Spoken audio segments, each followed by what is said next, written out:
Ce matin, plus de 100 projectiles ont été tirés du Liban sur Israël, ce qui constitue l'un des assauts les plus violents depuis le début de la guerre, et le Hezbollah a déclaré avoir touché des positions militaires israéliennes. Ces frappes ont fait 2 morts et une vingtaine de blessés. Le Hezbollah a tiré des roquettes dans l'après-midi et Israël a lancé des frappes aériennes sur les sites de lancement. Le Hezbollah a déclaré qu'il cesserait ses attaques contre Israël s'il y avait un cessez-le-feu à Gaza. Mais le ministre israélien de la Défense a déclaré il y a quelques semaines que même si le Hezbollah cessait ses attaques, Israël continuerait à lutter contre le Hezbollah au Liban. Cela souligne donc la crainte que cette frontière nord d'Israël ne se transforme en quelque chose de plus grand en combat.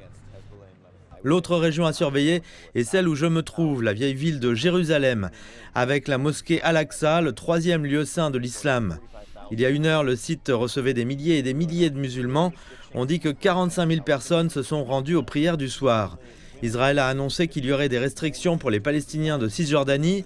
Seules les femmes de plus de 50 ans et les hommes de plus de 55 ans et les enfants de moins de 10 ans seront autorisés à rentrer.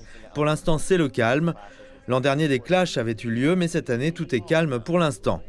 La mort d'un soldat de 19 ans a aussi été annoncée. Israël dit qu'il est mort le 7 octobre, essayant de défendre des civils juste à l'extérieur de Gaza.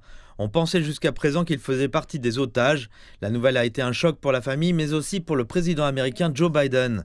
Le soldat était un citoyen israélien et américain, et son frère et son père avaient rencontré M. Biden. La nouvelle de sa mort est une tragédie. Israël a demandé à plusieurs reprises que le Hamas fournisse une liste des otages et le Hamas a toujours refusé. Sur les plus de 250, plus d'une centaine ont été libérés en novembre et on pense que 130 sont toujours à Gaza, même si Israël pense que plus de 30 ont été tués.